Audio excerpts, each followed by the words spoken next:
Hey guys, it's Paul and a big pile of food. So welcome to our pantry decluttering video. Don't worry, I'm going to show you all the food in just a minute.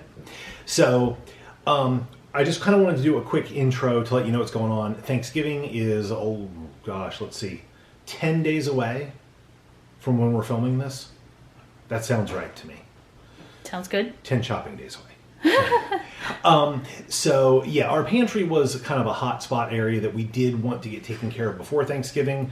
Luckily we have our son down here visiting us for the weekend. He helped out tremendously with moving the stuff out of the pantry. Without his help, I don't think it would have gotten done, just to be quite honest. I'll show you something over here which you're really find amusing in a minute.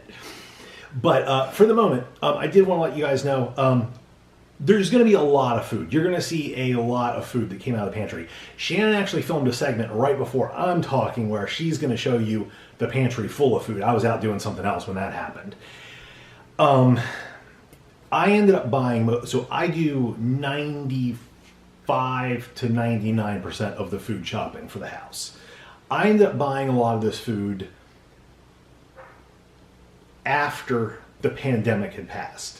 That affected everybody in different ways, but I will just admit to you guys right now that going to either warehouse stores as well as normal grocery stores and seeing the shelves empty out and not refill was very traumatic for me. I did not realize it at the time, but as the person who goes and shops for food, I feel like I've got people depending on me to make sure food is here.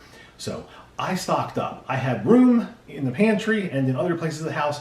I bought lots of stuff, thinking the idea like this is stuff we eat, we'll eat it, you know, and that was a good plan for a while. But we changed our dietary habits several different times in several different ways, and so there ended up being some food that just did not get consumed. It's now going to go to food pantries, you know, or there will be some things that are disposed of that, you know, we've eaten partially of. So you'll see some of those things. So yeah, I just kind of wanted to tell you what was up with all the food.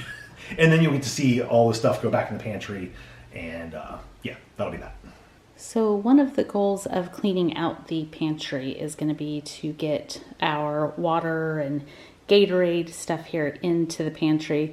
Those waters we drink all the time. The Gatorade we save and give to like the UPS and FedEx guy and stuff like that when they are delivering. But this is what we have to clean out today. So we have a beautiful walk-in pantry that is not able to be walked into at the moment.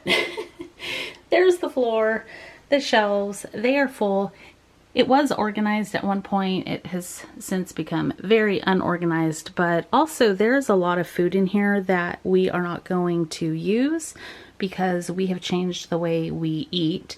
So a lot of this is just going to be boxed up and donated to a local food pantry. So just want to give you a good before. What we're planning on doing is taking everything out of the pantry, cleaning, and then putting just the things that we want to keep back in here. So just a quick overview again. That is what we're facing. This is going to be a very big task. All right, we'll start with Jack and the beans. Oh, it's like Jack and the Beanstalk. I didn't even think of that. There went Jack. Okay, so I'm starting with a pile of beans. There's several different varieties there. Light kidney beans, cannellini beans, Great Northern beans, all different brands. We just don't eat very many beans anymore. So yeah, so probably that entire stack is getting donated. I just said we don't eat very many beans. And now here's a bunch of green beans. We do eat a lot of green beans. So, yeah. So green beans is a vegetable that we eat a lot of, so these will all be saved. I have rotel, and this is going to be like some canned tomatoes, some spaghetti sauce. Probably all this is getting saved. There's mushrooms back there. Here's my son's pile of spicy Campbell's chunky soup. That's a lunch that he makes himself often enough. We do kind of stock up on that. That'll all be saved. This is going to be our pasta section. My son, when he unloaded the pantry, he sorted all the pastas out so you guys can kind of see it. So there's a few of these that are going to be saved. There's a few packages that are open. They will just be disposed of, but most of these will be donated. We eat very, very little pasta nowadays. We do make a pasta salad for lunch, which uses these tricolor rotinis a lot. And then when visitors are here, mac and cheese gets made. So we'll keep some noodles for that. And I'll keep a few spaghetti packages to use for... So Shannon and I, we are not eating pasta right now. We're not really eating grains right now. But our son still is. So it's like, a lot of our meals are one serving of pasta or something. So as you can see, we have a lot. So most of this is going away. This is salt. Now actually, this is something that has disappeared from store shelves around us. I like cooking with kosher salt because I can feel what I'm adding to the meal much more than I can with like table salt. But kosher salt in these big packages is just gone from around our area. So what I have here is what's left, and then there is no more. And I think I have three 3-pound packages, and then the rest of this is just iodized salt, because actually that started disappearing too. So let's see. Then we have a couple of canned fruit things there, which again, we just don't really eat anymore. So those are all going to be donated. On to the table and beyond. I have all kinds of stuff here. Let's see. Sparkling water. Shannon drinks that. We have spices we have to go through. We have crackers. Ramen soup. That's my favorite. That is my favorite brand. Hang on, let's see. This is my favorite brand of ramen soup and my favorite flavor. The beef flavor of Marushan. Remember when those used to be like 10 for $1? They might even still be. I don't know. We ended up buying several boxes. There's like $2.50 a box.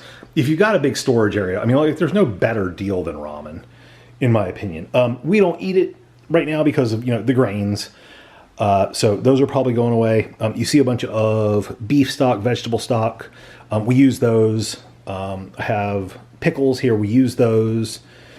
I do a lot of like chopped hamburger meals and stuff, and chopped sub meals. So those get used for that. Like all these like little bags of like half-eaten stuff are probably going away. Let's see.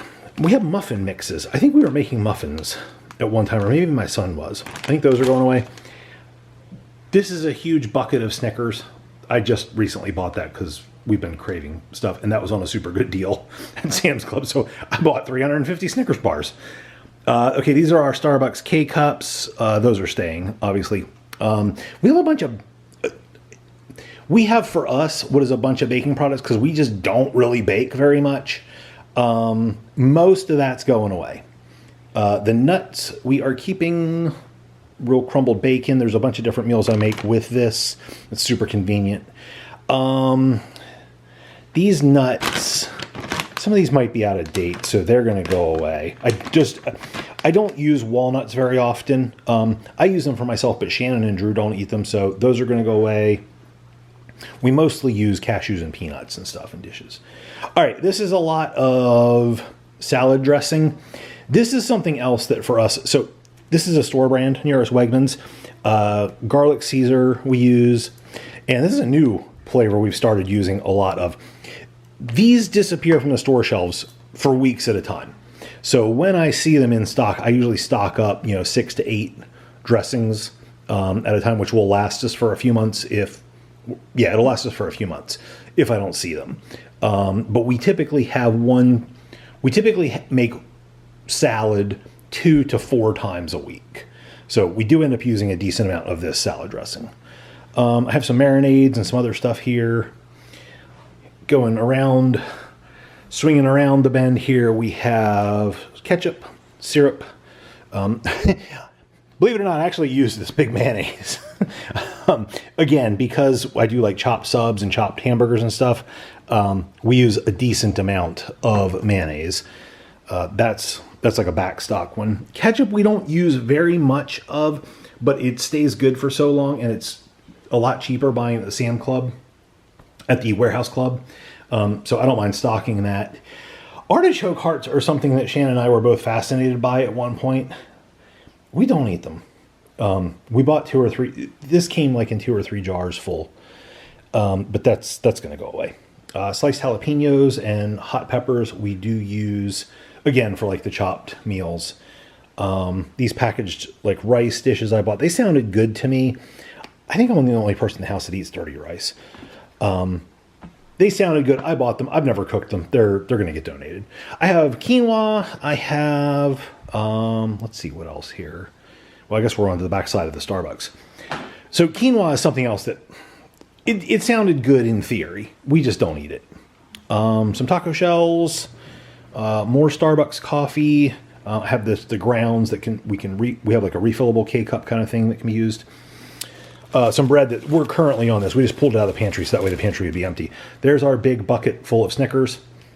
I just purchased the Hot Ones hot sauce gift packet at Sam's Club for our kids. Cereal that my son eats. Here's the backside of ramen packages in case you've never seen it. Cheez-It. And let's see what else we have. Tour is almost over with. So we have bottles of water. I have a Gatorade case back there that we keep some in the fridge to give to our delivery drivers. I have flour down here, which most of that is going to be going away. We don't bake enough to keep as much flour as we have. I'll probably keep just a small amount. We do have almond flour. Now, Shannon has made almond flour pizza crusts, and those are pretty good. So we'll be keeping that. And then I have, oh my gosh, how much is this? This is well over 100 pounds of rice. Yes, Jack, over 100 pounds of rice. That's all going to be going away. There's some lentils there as well. I was making curries, which Shannon and I liked. Our son didn't like that. So, we had lentils, but they're going away. The rice is going away. Yeah, I have some of my animals holding food. Yeah, I have all kinds of different rice. For as far as food storage goes, you just can't beat rice. It's like 25 pounds of uncooked rice in a small space, and it costs like $10 for that. We have a whole bunch of different oatmeal packages there. Those will be going away, except for a very few. Butter Lovers popcorn. We forgot we had this. Our kids love to eat that when watching movies, so I'm happy that they will be able to eat that. And then just some generic, some packets of oatmeal, some almonds. When I was making oatmeal for myself, I was adding in almonds and raisins and stuff. That's why that stuff there, that's probably all going away. I'm choosing to end with this particular segment because a few weeks ago, and when I say a few weeks ago, I mean at the minimum 3, but maybe more, I decided I was going to declutter the pantry. And then I thought, oh, you know what? This would make actually great footage for the channel. So I'll wait. But I pulled exactly 8 cans of beans, 1 oatmeal package. Let's see, 1, 2, 3 pastas, stuffing mix, and some sweet tarts out of the pantry. And I thought, wow, I've really decluttered a whole lot. All right. So, yeah, I decluttered a whole lot a couple weeks ago. As you can clearly see. Today's decluttering went just like that because I'd done the heavy lifting before. So now we have basically completely empty pantry. The floor still has to be swept up. The shelves have to be cleaned. And then we can sort out what we're keeping, what's going away, and move this stuff back in. Here it is. I have not... You're echoing. It's so empty. It is echoing. I have not been able to stand this far into the pantry on both feet for a long time. Now, what's insanely sad about that is I had gotten used to the floor being as piled up as it was. And I would step over stuff. I had certain areas that were safe for me to step. And I knew where they were. That way if a burglar ever broke in and wanted to steal stuff from our pantry, they would trip and I would hear them and I would know. That's why I do this kind of stuff. Because that's where the burglar's going. It's for the safety of the family. But yeah, I had gotten used to stepping over certain things, and I knew the safe spots to put my feet. So I could get in here and reach for something up here or Wait. off a shelf here. Let's reenact it. Go ahead. Show us how you... Wait. Okay, hold on. I'm backing up even further. Okay. Reenact. Okay, so I could get it right here with both feet. But then from there, I would have to go over, because I had water cases, stuff here, Starbucks stuff, and there was, my pile of pasta was back there.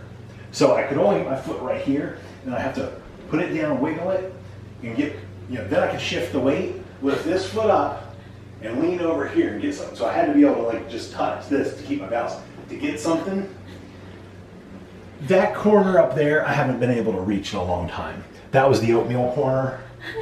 I wasn't able to get stuff off of there in a long time. Thankfully, nobody was eating oatmeal. So yeah. It's pretty amazing. So yeah, we just have to sweep up the floor, wipe the shelves off, and we can repile it up. Yes, we had a little spaghetti mishap during the emptying of the pantry. We lost part of a package. And one pistachio. So it's a couple hours later. Didn't take as long as you would think. We had a lot of help, so that was great. But here is going to be the finished pantry. So the light is on in there. You can see there's plenty of room to walk in. Oh, I should have Paul come back in here and show you how far you can walk in now. Are you gonna... Here he comes. Hold on. And there he is. So you saw before he couldn't walk in. Now there's plenty of room to walk in. Check that. Didn't have to balance. You very excited you could get paper towels without playing some weird like game of Twister? Yeah. Okay, so I guess I'll just kind of show you the shelves. We have our flour and baking department and paper towels and stuff. The nut section, that's where Paul hangs out. That's right. In the nut section. Spaghetti, sauces, that's like Thanksgiving stuff right there in the middle. It's going to be used up. All kinds of broths and sauces, condiments. We have salad dressing and breads we use, our son's soup collection, and pastas that we're keeping for now. Then down to the vegetables and tomatoes, like canned tomatoes and stuff. We have onions, and then we have room. We have more baskets that we're going to put back there, so if we buy potatoes or anything, they would go there. Extra condiments, cereal for our son. And then we have, down on the floor, I'm trying not to film Paul yet, we have waters, all the waters and Gatorades. We have coffees back there. We have Paul. Paul's having a Snickers break, apparently. We have salt, but what are you doing on the floor with the big can of Snickers? I'm being tempting. Snickers, they really satisfy. Anyway, so that is the clean pantry. I'm very excited. It's really nice, and now we don't have to be embarrassed when company comes over. So Shannon just showed you the clean pantry. We have a huge pile of stuff to take and donate to the food pantry. I'm really excited about this. We have over 125 pounds of rice. That's amazing. And about 100 pounds of pasta as well. So, like, I'm donating literally more than my weight in rice and pasta. Just in rice and pasta? Yeah, and then I have about another 100 pounds of beans. I ended up bagging up a few things already. So, okay, so bags. Here, I'll just film. Yeah. Those are filled with canned beans. Yep. And we have all kinds of crackers, pasta, crackers, sauces, more beans. Baking mixes. Yep. Lots of oatmeal. Lots of oatmeal, taco shells, chips. Yep. Fresh canned fruit. Lentils. Lots of lentils. Yeah, fresh fruit. Yeah, we had a bag of lentils explode. Lots of soups. Ramen. We're into the rice section. That makes me a little sad. I love rice. Yeah. But I'm really happy because I know that that rice is going to be very good for somebody else to have. Yep. Like, look at those yellow bags are 25 pounds each. It's a lot of rice. It is. And then more canned goods in this bag. Yep. Don't know what it is. More pasta and lots of seasonings. Yep. Okay, just in closing real quick, I did think of something that I wanted to say. So I ended up buying a lot of this stuff in my own psychological response to the pandemic and shortages that we were seeing. And I know that questions are going to come about that. while I can look back on it today and be like, oh, I shouldn't have done that, I look at this very much as this was my way of buying insurance. I'm never sad that if I buy car insurance and I don't have to put in a claim at the end of that term of insurance, that's a very good thing. Homeowners is the same way. This for me was very similar. So if I had to do it all over again, if I had to do it all over again, would I do it the same way? I probably would, because quite honestly, I'm a believer in insurance. I believe if you have the ability to, you buy insurance, and hopefully you never need it, but if you do, it's there for you. And that, for me, is what this was. But it's now time to drop that policy, if you will. And bless somebody else with it. Yeah, and I'm thrilled because somebody else is getting, actually a whole bunch of somebody's are going to get this. So I'm thrilled about that. And it's getting out of here, and I can now walk into the pantry and lay on the floor with Snickers. All right, guys. Thanks for watching. See ya.